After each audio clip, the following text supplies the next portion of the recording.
It's just a meeting, my son said, but it was his wedding I was not invited to. I set the phone down and walked to the window. The street was empty, dark except for the streetlight that's been flickering for months. Same view I'd had for 15 years, same house where Jake learned to ride a bike in the driveway, same kitchen table where he did homework while I worked double shifts. Have you ever been erased from the most important day of your child's life?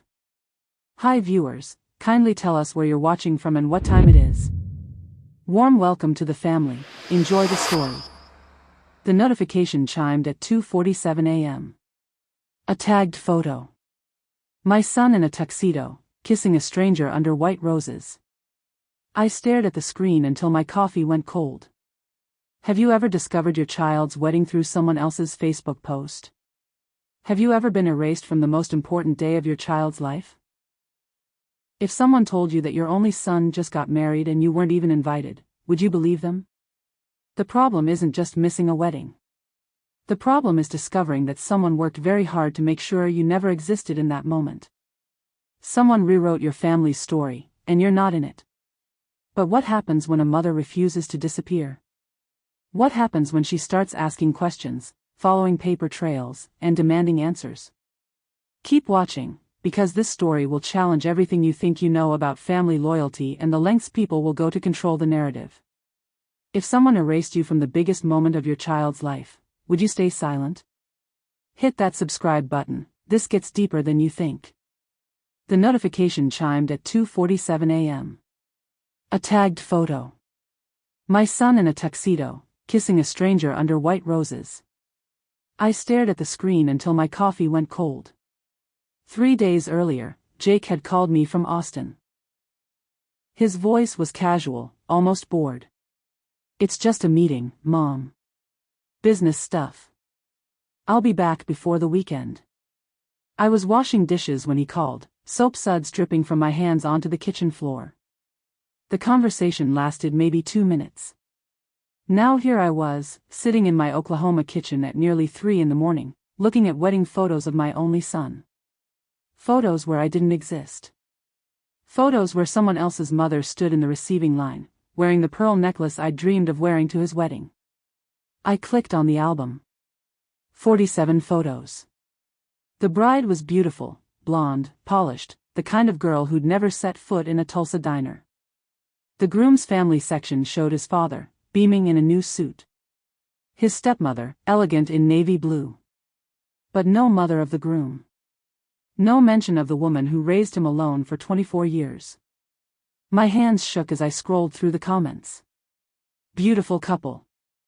So happy for the Johnson family. What a perfect wedding. Nobody asked where I was. Nobody seemed to notice that half of Jake's family was missing. I set the phone down and walked to the window. The street was empty, dark except for the streetlight that's been flickering for months. Same view I'd had for 15 years, same house where Jake learned to ride a bike in the driveway, same kitchen table where he did homework while I worked double shifts. But something fundamental had changed. In those 47 photos, I didn't exist. According to this wedding, Jake Johnson had been raised by his father and stepmother in Dallas.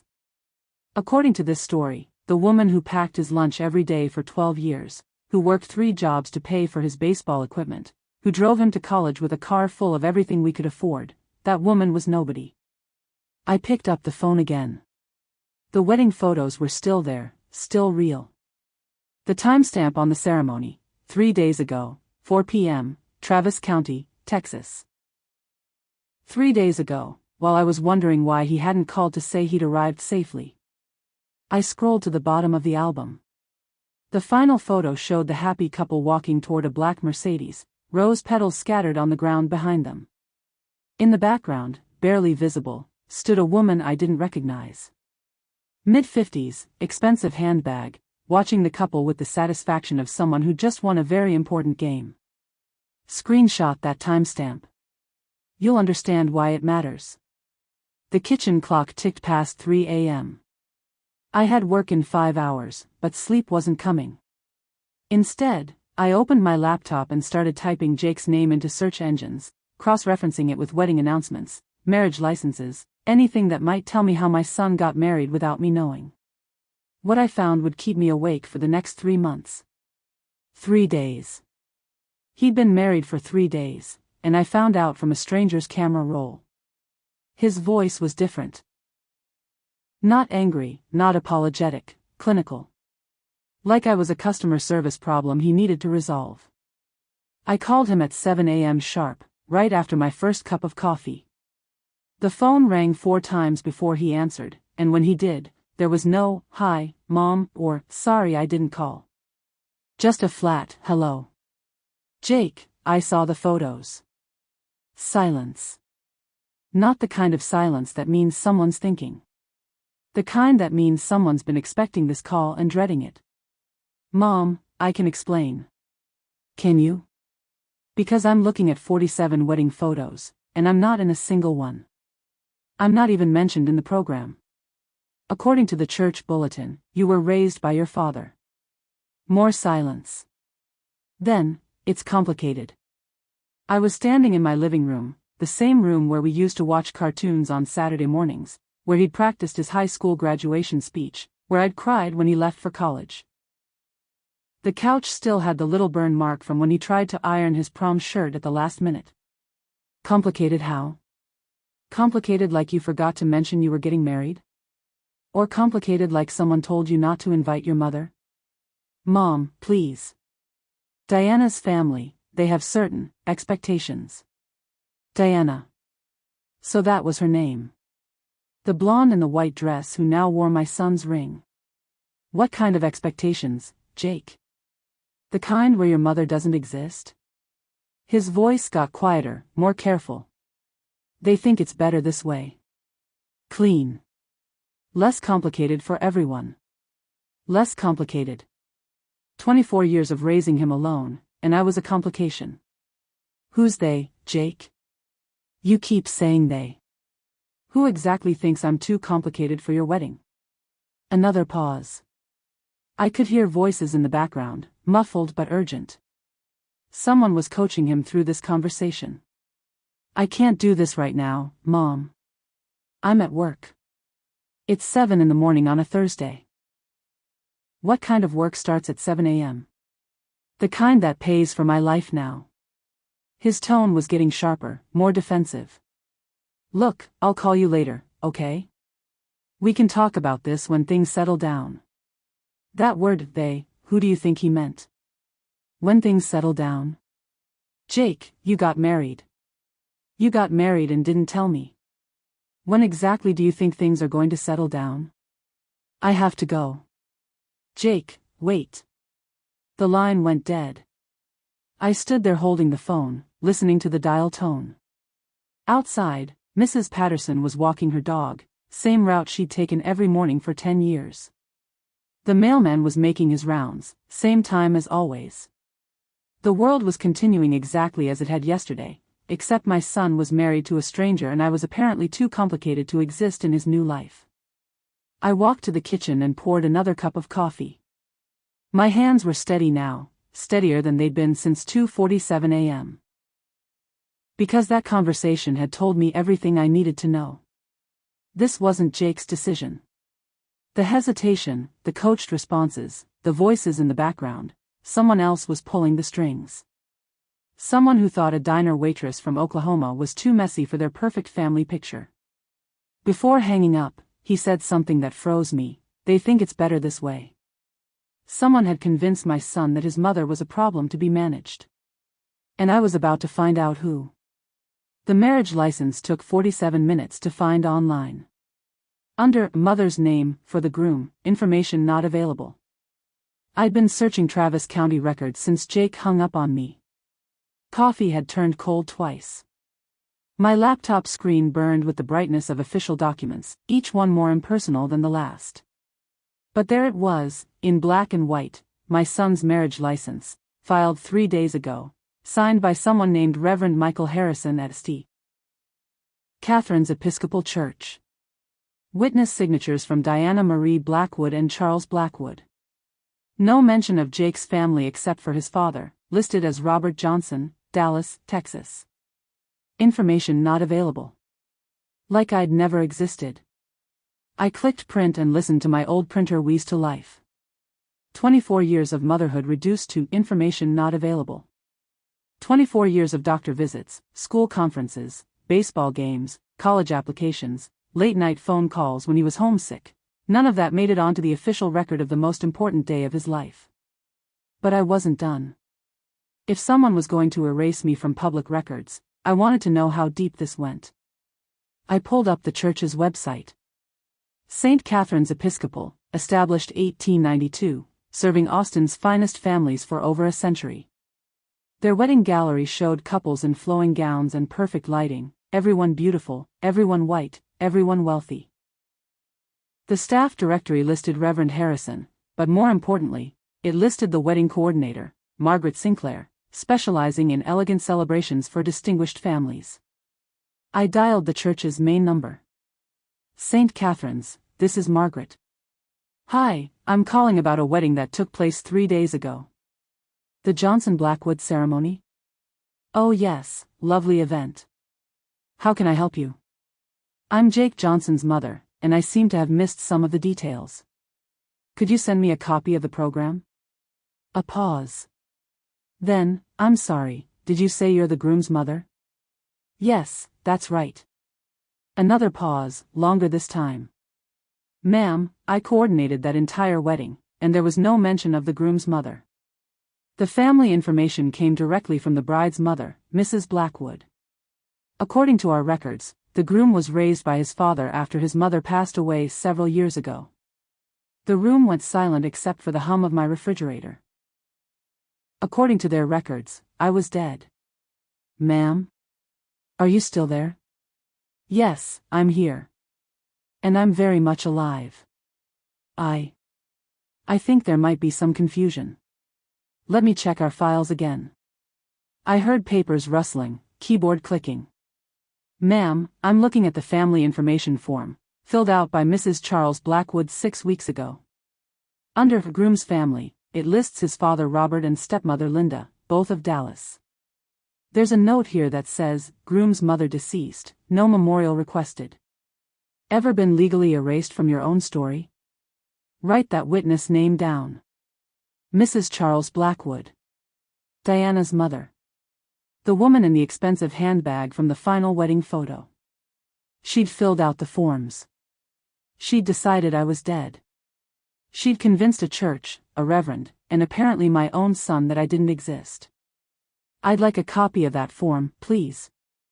Ma'am, I can't release family information without proper authorization.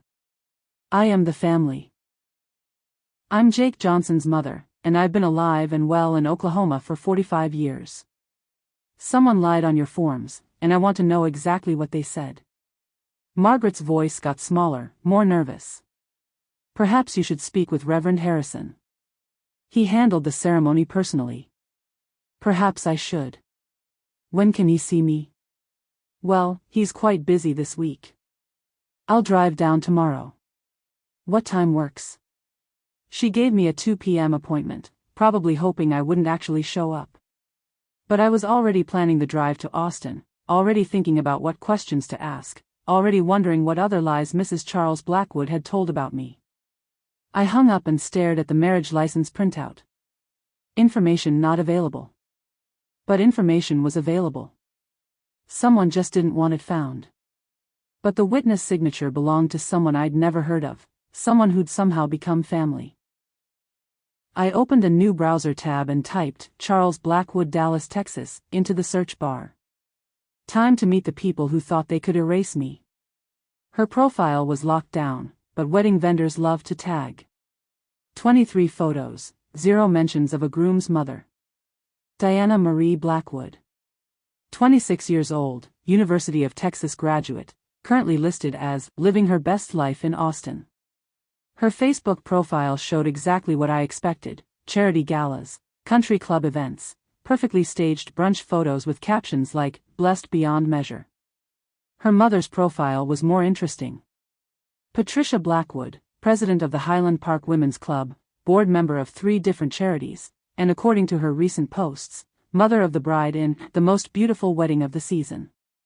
I scrolled through Patricia's wedding album, the same 47 photos I'd seen tagged on other people's accounts. But these had captions. Detailed, possessive captions that made my skin crawl. Our son Jake looked so handsome walking down the aisle. Our son. So grateful that Jake found his way into our family after such a difficult childhood. Difficult childhood. I'd worked 3 jobs to make sure he had everything he needed, and she called it difficult. Jake's father Robert was so proud to finally see his son settled with a good family. A good family. As opposed to what? The bad family that raised him? But the vendors were the real goldmine. Photographers, florists, caterers, they all tagged their work, and they all told the same story. A story where Jake Johnson was a young man who'd overcome tragedy to find love with a wonderful family. The photographer's caption under a father-son photo: "Nothing touches my heart like seeing a father walk his son down the aisle, especially after everything this family has been through." Everything this family had been through. What exactly had we been through? Raising a child alone? Working double shifts to pay for college? Teaching him to be independent and strong? I clicked on the photographer's business page, Elite Weddings by Caroline. Her portfolio showed exactly the kind of weddings I'd expected: expensive, elegant, exclusive. The kind of weddings where diner waitresses from Oklahoma don't exist. I called her studio. Elite Weddings, this is Caroline. Hi, I'm calling about the Johnson Blackwood wedding you photographed last Saturday. Oh, that was beautiful. One of my favorite ceremonies this year. How can I help you? I'm a family member, and I was wondering if you had any other photos from the reception. Specifically any with Jake's extended family? Well, Jake's side was quite small, actually. Just his father and stepmother. So sad about his mother passing when he was young, but Patricia Blackwood really stepped up to fill that role. You could see how much she cared about him during the ceremony. Digital manipulation destroys families daily. Hit subscribe, you need to know how they do it. Passing when he was young. I'd been promoted from dead to dead when he was young. At least I was making progress. Actually, I think there might be some confusion. Jake's mother is very much alive. She lives in Oklahoma. Silence. Then, that's not possible. Mrs. Blackwood specifically told me about the family situation. She said Jake's biological mother had struggled with addiction and passed away years ago, and that she'd been like a mother to him ever since he met Diana. Addiction. Now I was a dead addict. Ma'am, I think someone gave you incorrect information. Jake's mother is alive, healthy, and had no idea this wedding was taking place. I don't understand. Mrs. Blackwood was very clear about the family dynamics. She even showed me photos of Jake at family events over the past 2 years.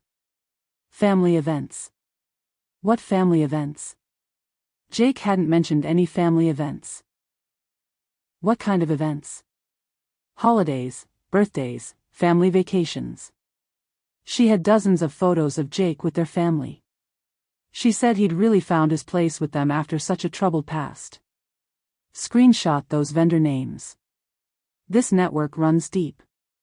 I thanked Caroline and hung up. Then I sat back and tried to process what I'd just learned. For 2 years, while Jake was pulling away from me, he'd been building a new life with the Blackwoods. Holiday celebrations I knew nothing about. Family vacations he never mentioned. A whole parallel existence where I didn't exist and never had. But more than that, Patricia Blackwood had been actively building a narrative. Not just excluding me from the wedding, but rewriting history.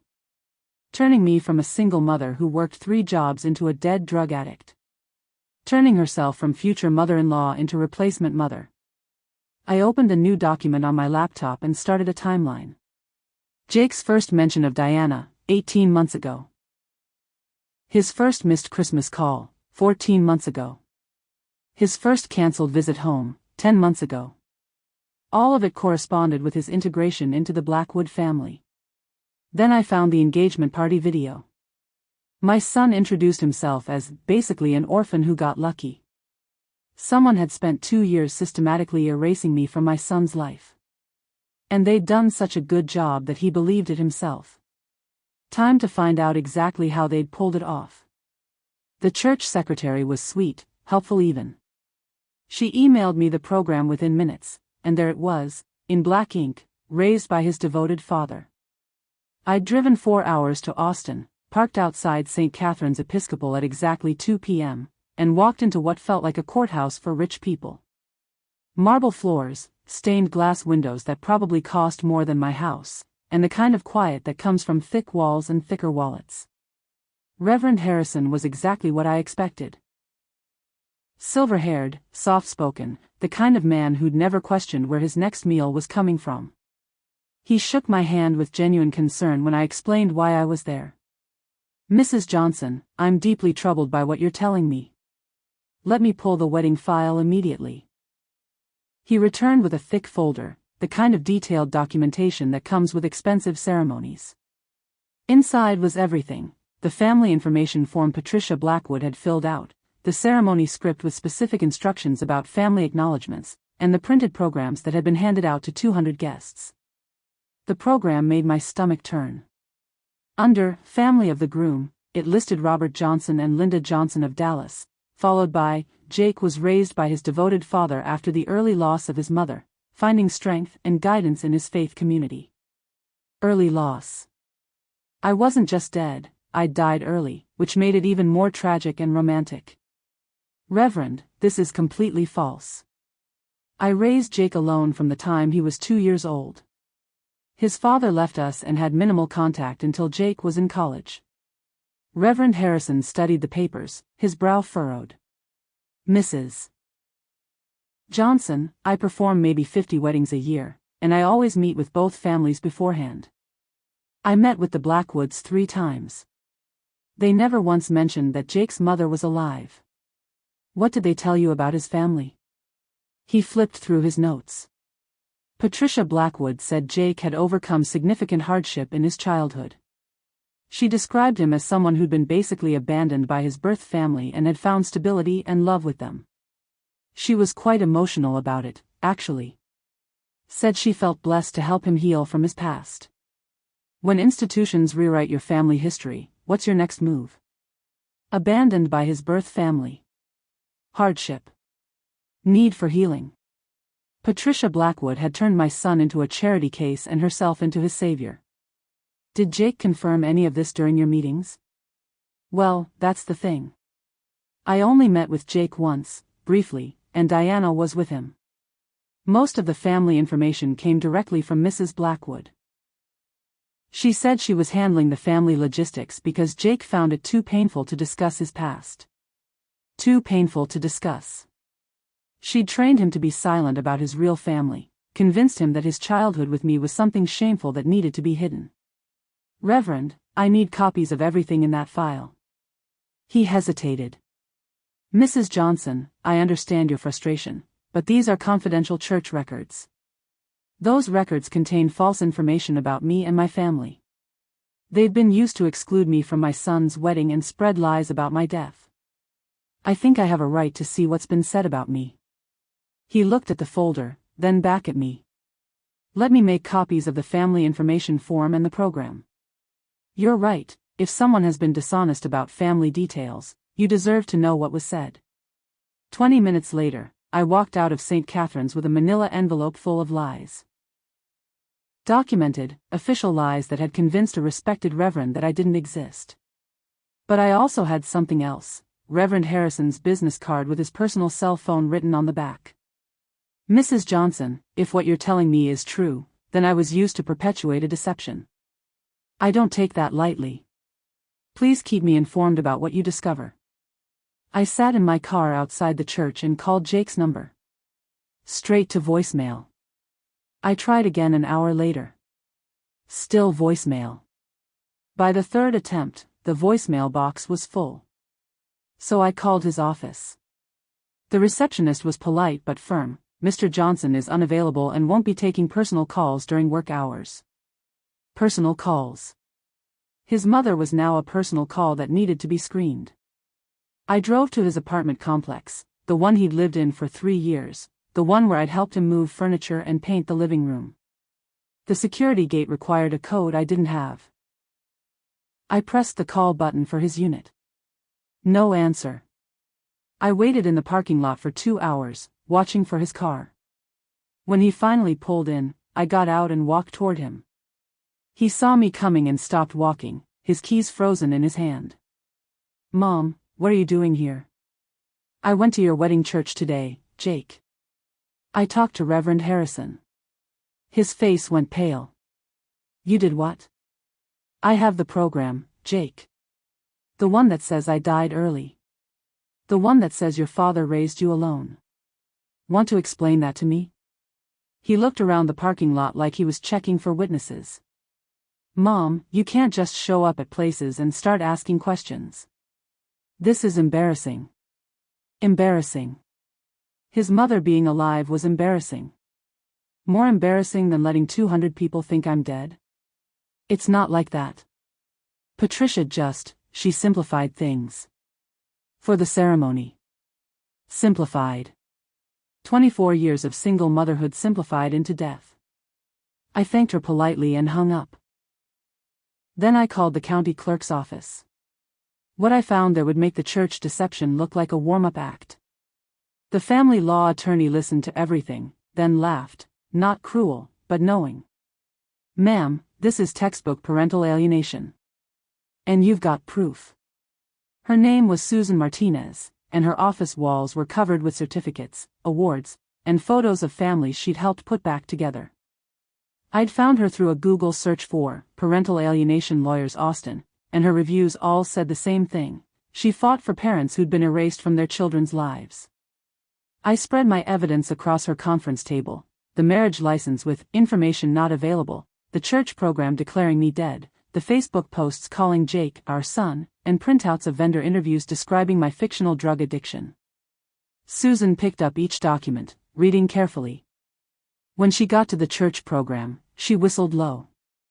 "Mrs. Johnson, in 20 years of family law, I've seen some creative manipulation tactics, but this is graduate-level stuff. Someone didn't just exclude you from a wedding, they constructed an entirely new family history. Is that legal? Can someone just declare me dead for their convenience? Legally? They haven't filed false death certificates or anything criminal. But ethically and psychologically? This is systematic parental alienation, and it's devastating to families." She leaned forward. "Tell me about the timeline. When did Jake start pulling away?" I walked her through the past 2 years, the missed calls, canceled visits, increasing coldness, and Jake's new reluctance to talk about his life in Texas. Susan took notes, nodding at each detail. Classic isolation pattern. They didn't turn him against you overnight. They gradually positioned themselves as his real family while making you seem like a burden from his past. Very sophisticated. What can I do about it? Susan tapped her pen against her legal pad. Well, you can't force an adult child to have a relationship with you. But you can document the deception and potentially pursue civil claims against the people who orchestrated it. Parental alienation destroys families silently. Hit subscribe, learn the signs before it's too late. What kind of claims? Intentional infliction of emotional distress, interference with family relationships, potentially defamation if they've spread false information about you to enough people. The church program alone could be considered published defamation. She pulled out a legal pad and started sketching a strategy. First, we need to document everything. Every lie, every false story, every instance where they've replaced you in his life. Second, we need to understand their motivation. This level of erasure doesn't happen by accident. What do you mean? Think about it. Patricia Blackwood has spent 2 years and considerable effort erasing you from Jake's life. Why? What does she gain by having him all to herself? I'd been so focused on the hurt of being excluded that I hadn't considered the strategic angle. Susan was right, this wasn't just about wedding planning. This was about ownership. She gets to be his mother. The only mother who matters. Exactly. And what does that give her? Control. Influence. A son who's grateful to her instead of loyal to me. Susan nodded. And if something happens to Jake, inheritance, medical decisions, grandchildren, who does he turn to? His real family or the biological mother who supposedly abandoned him? The implications hit me like cold water. This wasn't just about a wedding. This was about permanently replacing me in every aspect of Jake's life. There's something else, Susan continued. Adults don't usually participate in this level of deception unless they're being manipulated too. Jake may genuinely believe some version of their story about you. You think he believes I'm dead? No, but he might believe you were a bad mother, or that you abandoned him, or that his life is better without you. They've had 2 years to shape his memories and perceptions. She slid a business card across the desk. You'll need a private investigator. This goes deeper than a wedding. A private investigator? For what? To document the full scope of their deception. If we're going to challenge this legally, we need to know everyone they've told this story to, every official record they've altered or influenced, and every relationship they've poisoned against you. The business card was simple: Marcus Webb, Private Investigations. Truth, documentation, results. Marcus specializes in family manipulation cases. He's good at finding the paper trail that shows how someone's been systematically erased. I took the card, feeling its weight. 6 months ago, I was a diner waitress worried about making rent. Now I was hiring lawyers and private investigators to prove I existed. Susan, what if we can't prove anything? What if Jake really does prefer his new family? She looked at me with the kind of direct honesty I'd needed to hear for months. Mrs. Johnson, adult children don't usually choose to hurt their parents unless someone has convinced them it's necessary. The Jake who called you every Sunday for 20 years didn't just decide you were disposable. Someone taught him to see you that way. Would you hire a PI to investigate your own child's life? And if the PI finds evidence of systematic manipulation? Then we present Jake with the truth and let him decide who's been honest with him. Sometimes adult children just need to see the documentation to understand they've been played. I left Susan's office with a retainer agreement, a strategy outline, and an appointment with Marcus Webb for the next morning. For the first time since seeing those wedding photos, I felt like I was fighting back instead of just absorbing damage. But I also felt something else: fear. Because once I opened this investigation, I might discover things about my son's new life that would hurt more than being excluded from his wedding. Some truths are harder to face than others. I was about to find out which kind this was. His name was Marcus, and he found 3 restraining order applications in my son's girlfriend's past, all dismissed, all against previous boyfriends' mothers. Marcus Webb's office looked like something from a detective movie: filing cabinets, computer screens, and a wall covered with photographs connected by red string. Except the photographs weren't murder suspects. They were family trees, financial records, and social media screenshots. Mrs. Johnson, I've been investigating family manipulation cases for 15 years, and I can usually spot the patterns within the first week. But this case? He gestured to a thick file already marked with Jake's name. This is professional-level psychological warfare. He'd been working for 3 days, ever since Susan Martinez sent him my retainer. I'd expected maybe a basic background check, some social media analysis. What he showed me was a complete dossier on the Blackwood family's methods of operation. Let's start with Patricia Blackwood's history with future sons-in-law, Marcus said, opening a manila folder. She's been married 3 times. Each marriage ended when her new husband's children from previous relationships mysteriously became problems that needed to be solved. He spread out a timeline on his desk. Marriage number 1, Patricia convinced her first husband that his teenage daughter was disturbed and needed residential treatment.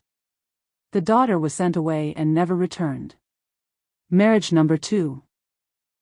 Patricia developed mysterious health issues whenever her second husband's son visited, until the visits stopped completely. And now marriage number 3? I asked. Charles Blackwood's ex-wife lives in California. They had 2 kids together. Guess how often those kids visit their father now? Rarely. Try never. Patricia developed a severe anxiety disorder that makes it impossible to have Charles's children in the house. They haven't seen their father in person for 4 years. Marcus pulled out another file. But here's where it gets interesting. Diana isn't Patricia's first daughter to marry someone with a troublesome mother. He showed me wedding photos from 2 years earlier, Diana's older sister Rebecca, marrying a young man whose mother had also mysteriously become deceased for wedding purposes. Rebecca's husband's mother is alive and well in Oregon. She also found out about her son's wedding through Facebook. She also discovered that church records listed her as dead. Sound familiar? 3 other mothers. Same pattern. What does this tell you? The room felt cold despite the Texas heat outside. This wasn't personal. This wasn't even about Jake specifically. This was a system, a practiced method of erasing inconvenient mothers and creating clean family narratives. Marcus, how is this legal? Technically, it's not illegal to lie to churches and vendors about family status. It's not illegal to exclude people from private events. The restraining order applications, though, those cross into legal territory. He opened another file, this one marked Legal Actions. Diana filed for a restraining order against Jake's previous girlfriend's mother 2 years ago. Claimed harassment, stalking, threats. The application was dismissed because there was no evidence, but it got the mother officially labeled as unstable in court records. She filed against her boyfriend's mother? Gets better. She filed one against her college boyfriend's mother in 2019, claiming the woman was interfering with the relationship and making threats. Also dismissed for lack of evidence. Marcus pulled out a third application. And one against her high school boyfriend's mother in 2017. Same claims, same dismissal, same result, a paper trail suggesting that Diana is constantly being harassed by jealous mothers. But if they were all dismissed? Doesn't matter. The applications exist.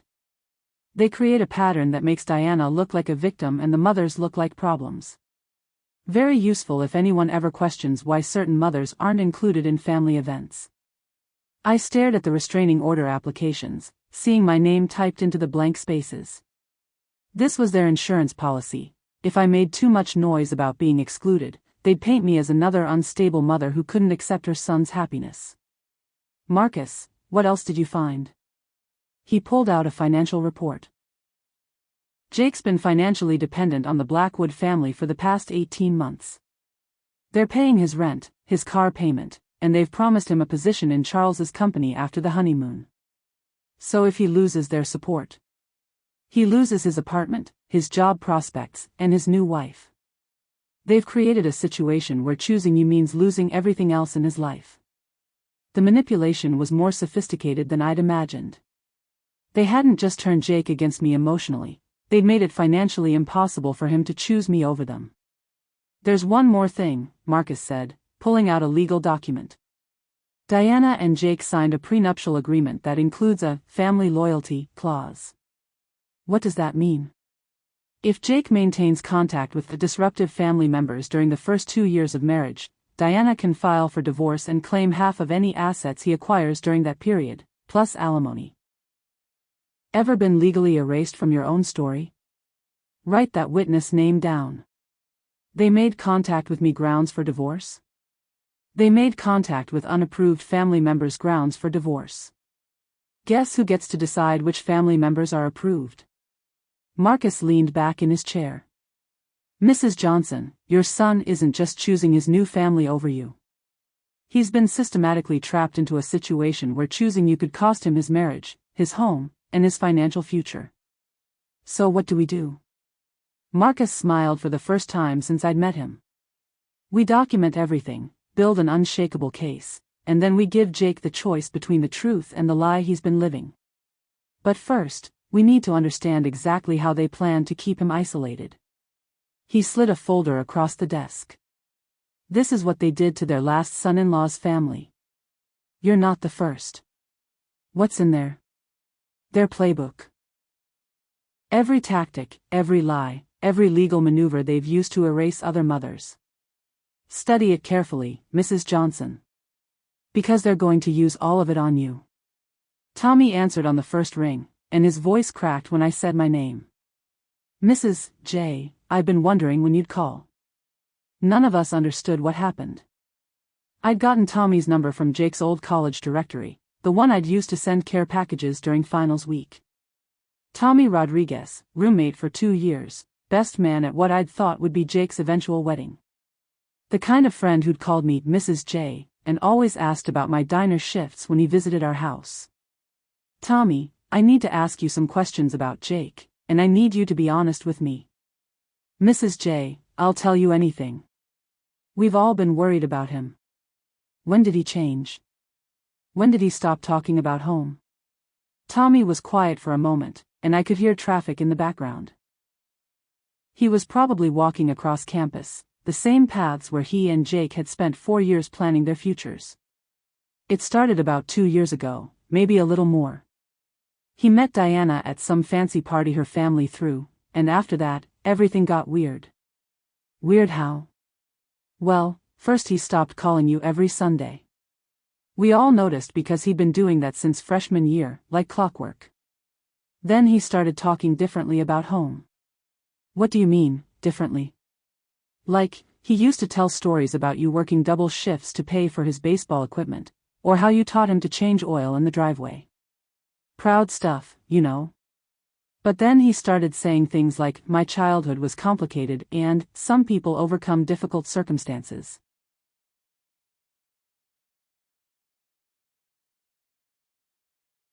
When did your child's friends last mention you?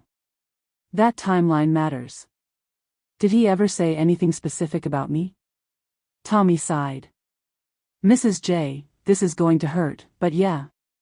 He started saying you'd been overwhelmed by single motherhood and that he'd basically raised himself. He said he didn't want to burden you anymore by staying in touch too much. Burden. I'd become a burden to be managed, not a mother to be loved. What about Diana? What did his friends think of her? Honestly? We thought she was high maintenance. Really high maintenance. She didn't like Jake's college friends, said we were holding him back from his potential. One by one, he stopped hanging out with us. All of you? All of us. Last time we saw him was at graduation, and even then, Diana made sure he didn't have much time to talk. She kept saying they had important family commitments and couldn't stay for the party. I remembered that graduation. Jake had called me the week before and said he'd be too busy with school events to have visitors. I'd driven to Austin anyway, hoping to surprise him, but I couldn't find him in the crowd of families. Now I knew why. Tommy, did Jake ever mention Patricia Blackwood? Diana's mother? Oh man, yeah. He talked about her like she was some kind of saint. Said she'd taken him under her wing, helped him see his true potential, stuff like that. It was weird because he started using her phrases. What kind of phrases? Like, he started saying some people are born into dysfunction but don't have to stay there, and choosing your real family is more important than accepting your biological one. Stuff that sounded rehearsed, you know? Those weren't Jake's words. Those were Patricia's words coming out of Jake's mouth. Did he ever mention his father? Robert? That was another weird thing. Jake used to barely mention his dad, said he'd been a deadbeat who left when Jake was little. But then he started talking about how his father had matured and was trying to make amends for his past mistakes. The pieces clicked together. While Patricia was erasing me, she was rehabilitating Robert. Jake's absent father was being transformed into a repentant man worthy of forgiveness, while his present mother was being rewritten as a burden he'd overcome. Tommy, when did you last talk to Jake? Really talk? Right after the engagement announcement. I called to congratulate him, and he was different. Distant. When I asked about the wedding plans, he said it was going to be intimate, just immediate family. When I asked if you were excited about planning it with them, he got quiet and said, my family situation is complicated now. Tommy paused. Mrs. J, I've been wondering when you'd call. None of us understood what happened. What do you mean? I mean, we all grew up watching Jake talk to you every Sunday, watching him work summer jobs to help with bills, watching him light up whenever you visited. The Jake we knew loved his mom. The Jake who got married last week. I don't know who that guy is. When manipulation breaks, what would you say first? I felt tears starting, the first real tears since this whole thing began. Because Tommy remembered. Someone remembered the real relationship between me and my son. Tommy, can you do me a favor? Can you tell me about the last time you saw Jake act like himself around me? Parents' weekend, sophomore year. You drove down in your old Honda, brought homemade cookies for his whole dorm floor. Jake spent the entire weekend showing you around campus, introducing you to professors, talking about his classes. He was so proud to have you there. I remembered that weekend. Jake had worn his favorite UT shirt, the one I'd bought him for orientation. He'd insisted on taking me to his favorite study spot, his favorite coffee shop, his favorite place to watch the sunset. He'd held my arm walking across campus like I was someone special. That was the last time, Tommy continued. After he started dating Diana, you never came to campus again. Because I'd never been invited again. Mrs. J, whatever happened between you and Jake, it's not the real story. The real Jake would never cut his mother out of his wedding. Someone's been messing with his head.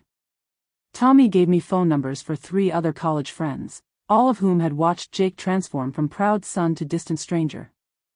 All of whom had been gradually excluded from his life as Diana's influence grew. Call them, Tommy said. They all remember the Real Jake too. And Mrs. J? We're all rooting for you to get him back. I hung up feeling something I hadn't felt in months, hope. Because Jake's friends remembered who he used to be. And if they remembered, maybe somewhere deep down, Jake remembered too. The credit report showed 5 new accounts, all opened within 3 months of the engagement. Someone was building him a new life, and erasing the old one. Marcus had gotten Jake's credit report through legal channels, part of the family manipulation investigation. What it revealed made my stomach turn. My son, who'd been financially independent since college graduation, had become completely dependent on the Blackwood family in less than 2 years. The timeline was surgical in its precision. 3 months after meeting Diana, Jake had opened a new checking account at Highland Park National Bank, the same bank where Charles Blackwood served on the board of directors. 6 months later, he'd gotten a credit card with a $50,000 limit, co-signed by Patricia Blackwood. 9 months after that, a car loan for a BMW, again co-signed by Patricia. Marcus, this doesn't make sense. Jake had a job, his own apartment, his own car. Why would he need co-signers? Marcus pulled out another document. Because he doesn't have that job anymore. He quit his position at Austin Engineering in March, right after the engagement. Patricia convinced him he was too talented to work for someone else's company. So what's he doing for money? Patricia put him on the payroll of her personal foundation as a development consultant, whatever that means. $24,000 a year, paid monthly, with the understanding that he'll transition to Charles's company after the honeymoon. $24,000 a year. Jake had been making $60,000 as an engineer. They'd cut his income by more than half and convinced him it was an upgrade. But the car, the apartment, how can he afford those on $24,000? He can't. Patricia is covering the difference as family support, while he finds his footing in his new role. Every month, she transfers money into his account to cover the shortfall. Marcus showed me the bank statements. Monthly transfers of $3,500 from Patricia Blackwood's personal account to Jake's checking account. Enough to cover his BMW payment, his upgraded apartment rent, and his new lifestyle expenses. Financial control traps adult children silently. Hit subscribe, recognize these red flags early. What happens if he loses their support? He loses everything. The car gets repossessed, he can't make rent, his credit cards max out. Patricia has created a situation where Jake literally can't afford to displease her. But there was more. Marcus pulled out an insurance document that made my blood run cold. Jake took out a $500,000 life insurance policy 6 weeks ago. Guess who the beneficiary is? I didn't have to guess. Patricia. Not Diana. Not his father. Patricia Blackwood. The woman who's not even legally related to him is set to collect $500,000 if he dies. That's not normal, is it? It's not normal, it's not ethical, and depending on the circumstances, it might not be legal. Why would a healthy 26-year-old man make his girlfriend's mother the beneficiary of a massive life insurance policy? Marcus pulled out the application. Under reason for policy, someone had written, to ensure family security and express gratitude for emotional and financial support during difficult transition period. Jake didn't write that, I said immediately. That's not how he talks. I agree. But he signed it. The signature is genuine. I stared at the policy documents, seeing my son's signature authorizing Patricia Blackwood to collect $500,000 upon his death. The same woman who'd systematically erased me from his life now stood to profit financially from his death. Marcus, what if something happens to Jake? What if there's an accident, or he gets sick? Then Patricia becomes a very wealthy woman, and his biological family gets nothing. The implications were staggering. Not only had Patricia replaced me emotionally and socially, she'd positioned herself to benefit financially from Jake's life, or death. There's something else, Marcus continued. I pulled Patricia's financial records. She's been doing this with all of Diana's boyfriends. He showed me a pattern going back 5 years. Diana's previous serious boyfriend had also been put on Patricia's foundation payroll, had also received monthly family support transfers, had also taken out a life insurance policy with Patricia as beneficiary. When that relationship ended, the financial support stopped immediately, leaving the young man financially ruined. What happened to him? Bankruptcy, foreclosure, credit destroyed. It took him 3 years to recover financially. And Patricia kept the life insurance policy active for 6 months after the breakup, just in case. Just in case what? Just in case he had an accident during his financial crisis. Desperate people sometimes make desperate choices. Life insurance to the mother-in-law? Write down your theory. The room felt smaller, colder. Patricia hadn't just manipulated Jake emotionally. She'd created a financial prison that made leaving impossible and staying potentially deadly. Marcus, we have to get Jake away from these people. Mrs. Johnson, your son is a 26-year-old adult who signed legal documents creating these arrangements. We can show him the evidence, but we can't force him to leave. What if he won't listen? What if he's too scared to leave? Marcus closed the financial files and looked at me directly. Then we document everything, present it to the authorities, and hope someone with more power than us decides to investigate whether financial elder abuse laws apply to young adults. Elder abuse? The same tactics used to financially exploit elderly people: isolation, dependency, control, and financial benefit from their death. The only difference is Jake's age. He slid a business card across the desk. This is Detective Sarah Chen with Austin PD's Financial Crimes Unit. She specializes in cases where vulnerable adults are being financially exploited by people in positions of trust. You think Jake is vulnerable? Mrs. Johnson, your son has been systematically isolated from his support network, made financially dependent on his abusers, and convinced that his biological family is either dead or dangerous. In legal terms, that's textbook vulnerability. But the most interesting entry was a life insurance policy, with his new mother-in-law as beneficiary. I took Detective Chen's card, knowing that calling her would escalate this from family drama to criminal investigation. But looking at those financial records, seeing the life insurance policy, understanding the systematic nature of Patricia's control, this had already gone far beyond family drama. This was about survival. Jake's survival. And he didn't even know he was in danger. I didn't plan to show up at their house. But when I saw my son's car in the driveway at 2 p.m. on a Tuesday, when he should have been at work, I parked and knocked. The house was everything I'd expected from the Blackwood family. Manicured lawn, stone facade, the kind of place where people paid others to trim their hedges into perfect shapes. I'd driven past it twice before finding the courage to park. Diana answered the door, and her face went white when she saw me. She was wearing yoga clothes that probably cost more than my weekly paycheck, holding a green smoothie like it was armor. "Mrs. Johnson. What are you doing here?" "I'm here to see my son. His car's in the driveway." She glanced over her shoulder, then stepped outside, pulling the door closed behind her. "This isn't a good time." "When would be a good time, Diana? When would be convenient for a mother to talk to her son?" "Jake's not feeling well today. He's resting." "Not feeling well. At 2 p.m. on a Tuesday when he should have been at his new job at Charles's company." "I'll wait." Diana's polished composure cracked slightly. "Mrs. Johnson, you can't just show up here unannounced. This is private property. And Jake is my son. I drove 4 hours to see him." The front door opened, and Patricia Blackwood stepped out. She was smaller than I'd imagined, but her presence filled the doorway. Designer clothes, perfect makeup, the kind of woman who'd never worked a day in her life but somehow controlled everyone around her. "Mrs. Johnson. How unexpected." Her voice was silk wrapped around steel. Polite words delivered with absolute authority. "I want to see Jake." "I'm afraid that's not possible today.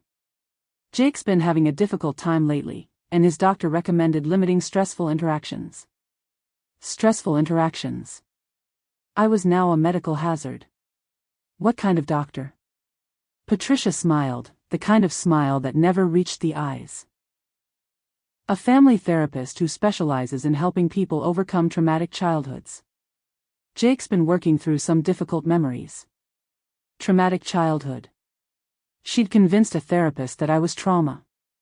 I'd like to hear that from Jake himself. "Mrs. Johnson, I understand this is hard for you, but sometimes the most loving thing a parent can do is respect their child's need for space." Space. 24 years of raising him, and now I needed to give him space from me. I heard footsteps inside the house, and Jake appeared in the doorway behind Patricia. He looked thin, tired, like he hadn't been sleeping. When he saw me, something flickered across his face. Relief? Fear? I couldn't tell anymore. "Hi, Mom." "Hi, baby. How are you?" Patricia's hand went to Jake's shoulder, a possessive gesture disguised as comfort. "Jake, remember what Dr. Morrison said about maintaining boundaries?" Jake nodded, but he was still looking at me. "I'm okay, Mom. Just adjusting to married life. Can we talk? Just for a few minutes?" Patricia's grip on his shoulder tightened. "Mrs. Johnson, Jake's therapy specifically addresses the need to break cycles of codependency. Unscheduled visits undermine his progress." Codependency. Our Sunday phone calls had become codependency. Ever walked into a house and felt the manipulation in the air? Jake stepped forward slightly, and Patricia's hand fell away. For a moment, he looked like the boy who used to help me fix the porch, who used to call me every Sunday without fail. "Mom, maybe we could talk later. When things are less complicated?" I finished for him. He flinched at the word. "Yeah. Complicated." Diana moved closer to Jake's other side, creating a wall between him and me. "Mrs. Johnson, we appreciate you caring about Jake, but he's building a new life now. With us. His real family. Real family." The words hit like a slap. As I walked back to my car, I heard her voice through the window. "Now you see why we had to handle this carefully." I sat in my car for 5 minutes, hands shaking on the steering wheel. Through the living room window, I could see the three of them talking, Patricia's hands moving in animated explanation while Jake sat with his head in his hands. My son was trapped in that house, convinced that his mother was the problem he needed to solve. And I'd just given them more evidence to use against me. The text came from an unknown number. "I'm your son's wife's sister. We need to talk. Coffee tomorrow?" I stared at the message for 10 minutes before responding. After the confrontation at their house, I'd expected lawyers, restraining orders, maybe complete silence. I hadn't expected an ally from inside the family. The coffee shop was neutral territory, a chain restaurant off Interstate 35, halfway between Austin and my hotel. I arrived 15 minutes early and chose a corner booth where we could talk without being overheard. She walked in at exactly 2 p.m., and I recognized her immediately from Facebook photos. Rachel Blackwood, Diana's younger sister, though she looked nothing like the polished family portraits. Jeans, sneakers, hair pulled back in a simple ponytail. She carried herself like someone who'd learned to stay invisible. Mrs. Johnson? She slid into the booth across from me. Thank you for meeting me. Why did you want to see me? Rachel looked around the restaurant, checking for familiar faces. Because what's happening to your son happened to my boyfriend 3 years ago. And I watched my mother destroy his family the same way she's destroying yours. My coffee grew cold as Rachel told me about David, her college boyfriend who'd made the mistake of falling in love with a Blackwood daughter. The same pattern, gradual isolation from his family, financial dependency, lies told to outsiders about his background. Mom convinced David that his parents were toxic and that he needed to choose his real family. She got him a job at Dad's company, moved him into our guest house, made him completely dependent on us. What happened to him? When I broke up with him, Mom fired him immediately. He lost his apartment, his car, everything. Last I heard, he was living with friends and working at a restaurant, trying to rebuild his credit. An insider breaks ranks. What would make someone risk family loyalty? Rachel pulled out her phone and showed me text messages. David reaching out to her months after their breakup, begging her to tell his parents he was sorry, asking her to explain that he hadn't chosen to cut them off. He wanted to go home, Mrs. Johnson. But Mom had convinced him his parents hated him for abandoning them. She showed him fake emails, fake voicemails, made him believe his family had given up on him. Your mother faked communications from his parents? She's been doing it for years. Any time one of us gets serious about someone, she starts collecting information about their families. Looking for weaknesses, ways to drive wedges, reasons why we need to choose the Blackwoods over everyone else. Rachel reached into her purse and pulled out a manila envelope. This is what I could get without Mom noticing. Financial records, therapy notes, emails between Mom and Jake's therapist. His therapist is communicating with your mother?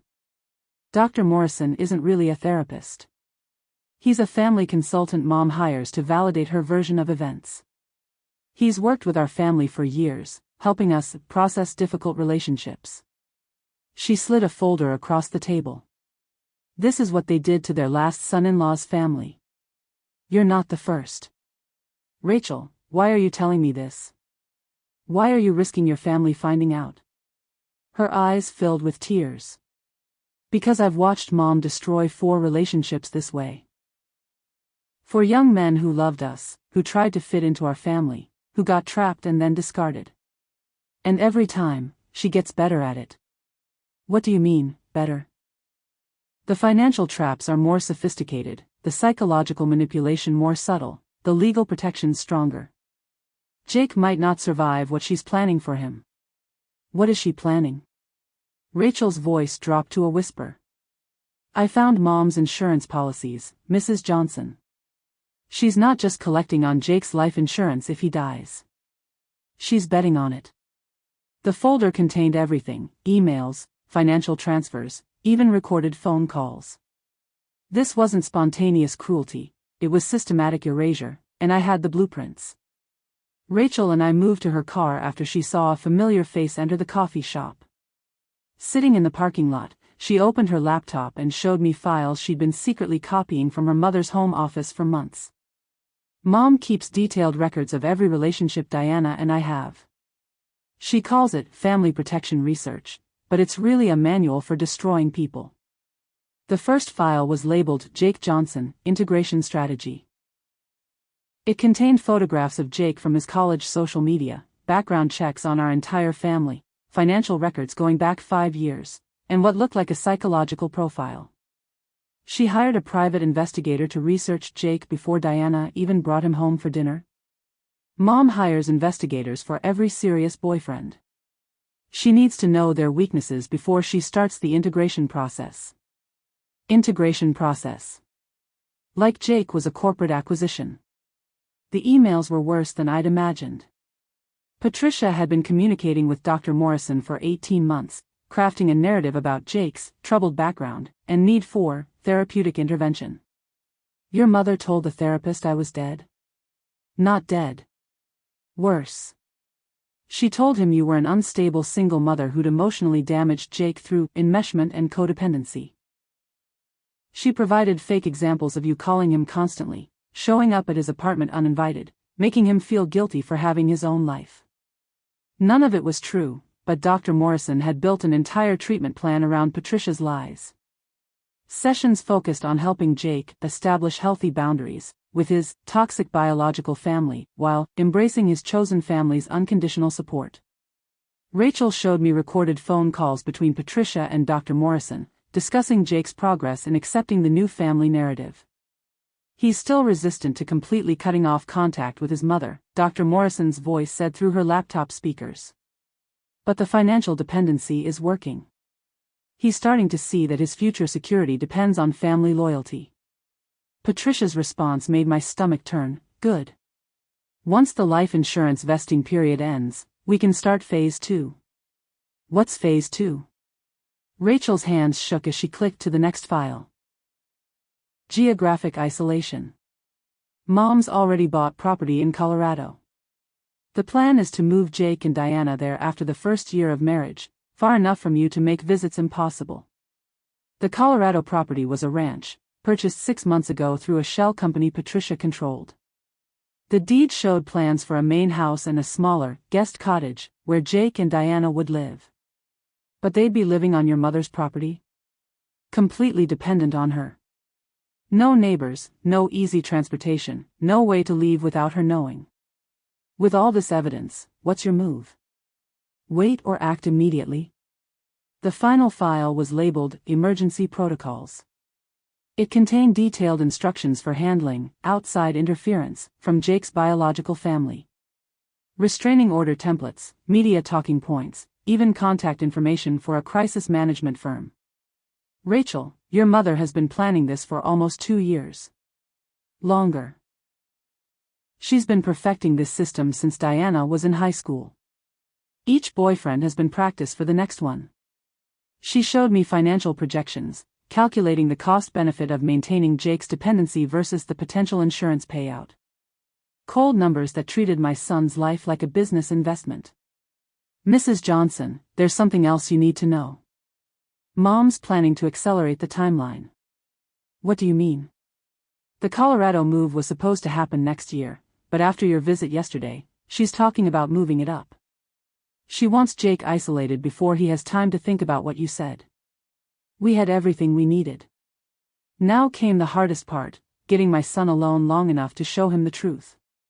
The evidence was overwhelming, but evidence meant nothing if Jake wouldn't look at it. And after 18 months of psychological manipulation, I wasn't sure he'd believe his own mother over the family that had saved him from his toxic past.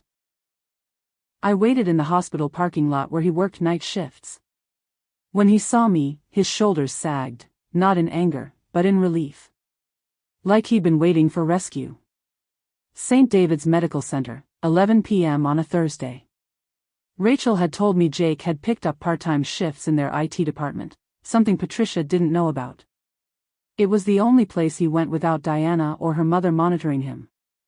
I'd been sitting in my car for 2 hours, fighting the urge to drive home to Oklahoma and pretend none of this was happening. But Rachel's folder sat on my passenger seat, filled with evidence that my son was being systematically destroyed by people who claimed to love him. Jake walked out of the hospital's employee entrance at 11:15, moving like someone carrying invisible weight. When he saw my Honda under the streetlight, he stopped walking for a full 30 seconds. Then, slowly, he approached my car. Mom? What are you doing here? I need to talk to you, Jake. Really talk. Without anyone else listening. He looked back at the hospital, then at the parking lot around us. How did you know I work here? Someone who cares about you told me.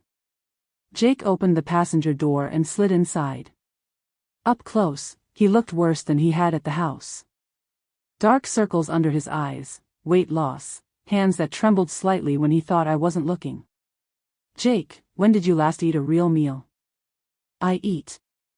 Diana makes smoothies, healthy stuff. Smoothies. A 26-year-old man surviving on smoothies while working double shifts to pay for a lifestyle someone else chose for him. Baby, I need you to look at something. I handed him Rachel's folder. Before you say anything, before you tell me it's complicated, just look at what's in here. Jake opened the folder reluctantly.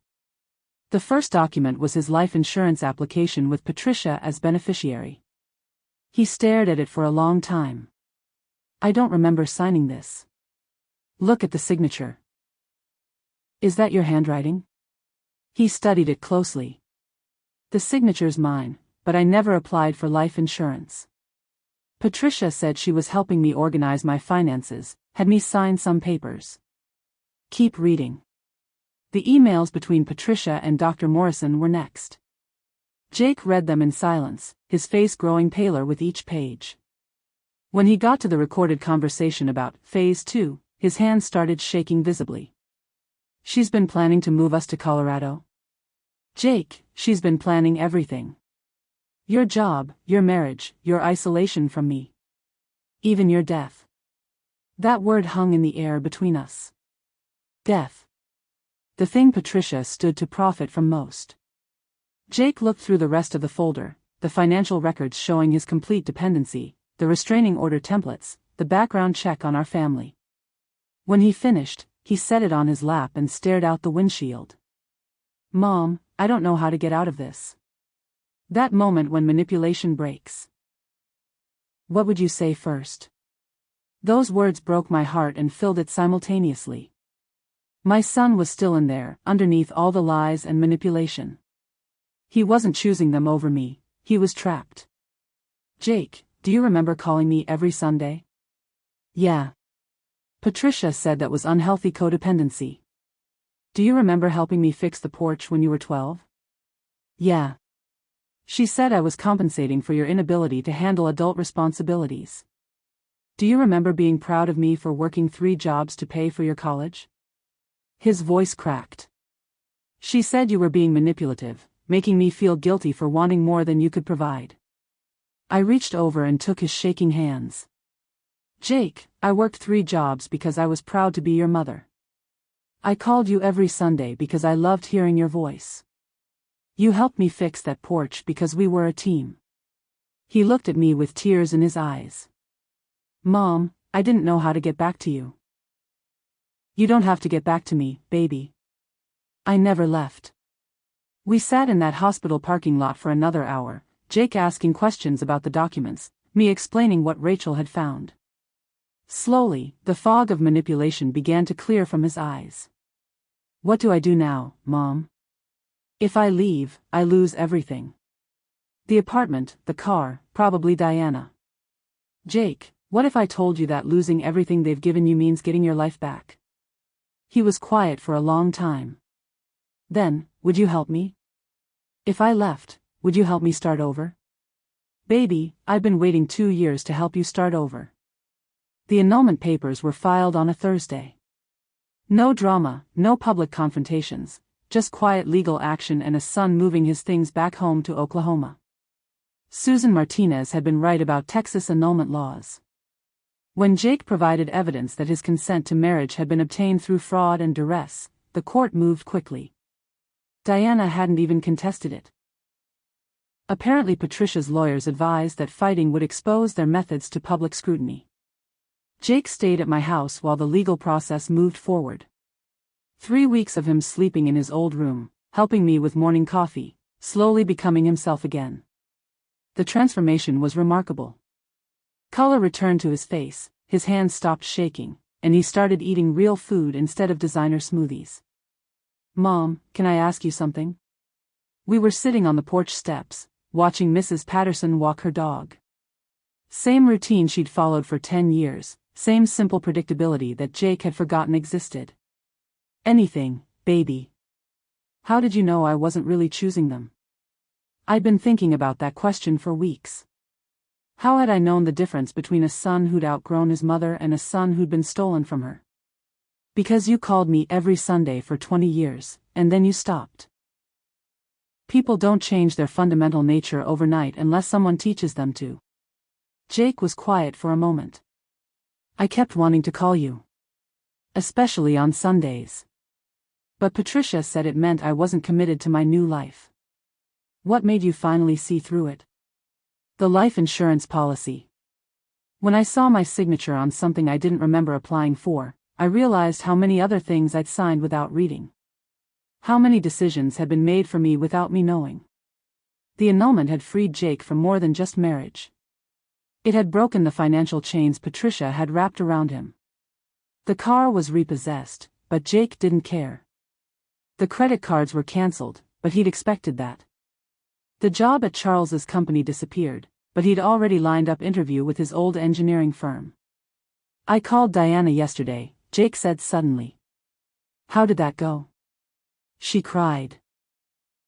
Said she loved me, said her mother had convinced her this was the only way to make our marriage work. She wanted to know if we could try again, without her family's interference. Justice through truth, not vengeance. Which path would you choose? What did you tell her? That I needed time to figure out who I am when I'm not being managed by someone else. That I couldn't be married to anyone until I remembered how to make my own decisions. Diana had moved back to Dallas with her parents. According to Rachel, who texted Jake occasional updates, Patricia was already researching Diana's new boyfriend, a young lawyer whose family lived conveniently far away. The real victory wasn't the annulment, though. The real victory happened the following Sunday morning when Jake walked into the kitchen and asked what he could do to help with breakfast. You don't have to help, baby. You can just sit and relax. Mom, I've been sitting and relaxing for 2 years while other people made my decisions. I want to help. But the real victory wasn't the annulment, it was the Sunday morning when my phone rang with that familiar voice. Hey Mom, what's for breakfast? We made pancakes from scratch, the way we used to when he was little. Jake measured ingredients while I heated the griddle, and we talked about his job interviews, his plans for finding an apartment, his ideas for rebuilding the life Patricia had dismantled. Normal conversation. Normal Sunday morning. Normal mother and son, making breakfast and planning a future that nobody else controlled. 6 months later, we were fixing the porch again, just like when he was 12. But this time, he was the one teaching me how to use the power drill. Mom, you're holding it backwards. I am not holding it backwards. This is how I've always held power tools. Yeah, and that's why our porch has looked like a construction site for 15 years. Jake laughed, and the sound filled up spaces in my heart I'd forgotten were empty. Real laughter, not the careful, measured responses Patricia had trained him to give. He'd gotten his old job back at Austin Engineering, found an apartment 20 minutes from his office, and slowly rebuilt the life he'd lost. But every other weekend, he drove home to Oklahoma to help me with whatever project needed doing around the house. This weekend, it was the porch. The same porch we'd fixed when he was 12, when he was 16, when he was home from college. The boards creaked, the paint peeled, and every few years we'd spend a Saturday making it look respectable again. Hand me that level, would you? Jake passed me the tool, and I checked the alignment of the new board we'd just installed. Straight. Level. Solid. You know what I learned from all this, Mom? What's that? That some people will try to convince you that your foundation is broken when really they just want to rebuild your house their way. I set down the level and looked at my son. 6 months ago, he'd been a hollow version of himself, convinced that his mother was a problem to be solved. Now he was kneeling on our old porch, teaching me proper drill technique, talking about foundations and rebuilding. Jake, do you ever think about Diana? Sometimes. I hope she figures out how to make her own choices someday. Do you think she will? I don't know. Patricia's still got her pretty convinced that family loyalty means never questioning family decisions. What's the one lesson you're taking from this story? Drop it in the comments below.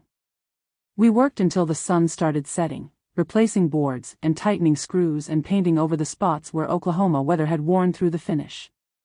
Simple work, satisfying work, the kind of project that shows immediate results.